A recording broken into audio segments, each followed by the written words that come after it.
Ang command center ng Agriculture Department target gawing operationalize sa third quarter ng 2025. Ang naturang pasilidad gagamitin sa pagbabantay, pag-track ng supply at paglatag ng data ng agricultural products. May balitang pambansa si Vel Custodio ng PTV.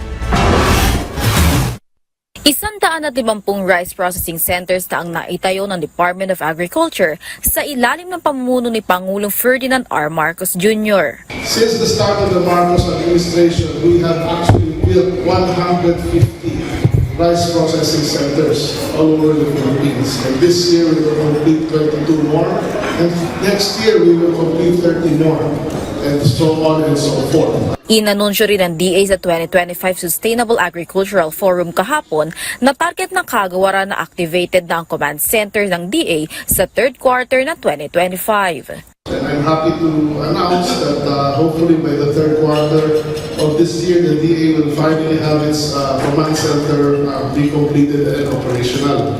Ayon kay DA Secretary Francisco Tiu Laurel Jr., makakatulong ang command center para bantayan, itrack ang supply at ilatag ang data ng mga produktong agrikultura.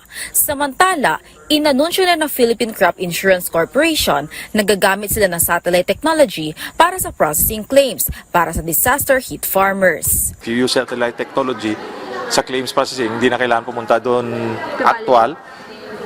Going there, far-flung area, it takes time. Nagbibigay ito ng satellite imagery na maaaring gamitin para tansyahin ang pinsala ng agrikultura sa mga geotag na sakahan. Lahat ng farmer namin, gine-geotag na natin. If you geotag, so accurate na talaga yung, hindi na yung ocular, and then you just estimate the area.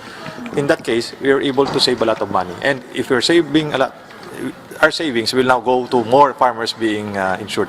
Target din ng PCIC na makahingi ng karagdagang 1 bilyong pisong pondo mula sa kasalukuyang 4.5 billion pesos para madagdagan pa ng 600,000 ang makapag-insure na magsasaka sa bansa. Kaugnay naman ng pag-aalburuto ng Bulkang Bulusan, sinabi ng DA na bagamat wala pang naitalang pinsala sa sektor agrikultura, nananatili silang handa sa posibleng epekto ng pag-alburuto ng bulkan.